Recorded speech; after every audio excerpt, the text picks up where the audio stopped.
Presiden Amerika Serikat Joe Biden mengalami insiden usai memberikan sambutan dalam acara kelulusan Akademi Militer Angkatan Udara Amerika Serikat 2023 di Colorado pada Kamis 1 Juni 2023. Joe Biden tersandung hingga jatuh di atas panggung setelah membagi-bagikan ijazah kepada wisudawan.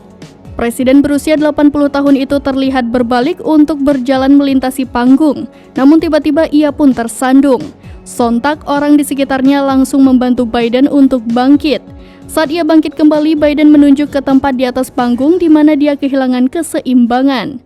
Dilansir dari akun Twitter Direktur Komunikasi Gedung Putih, Ben LaBorde pada Jumat 2 Juni 2023 mengatakan ada karung pasir di atas panggung yang menyebabkan ia terjatuh. Lebih lanjut kata Ben LaBorde, kondisi Biden baik-baik saja.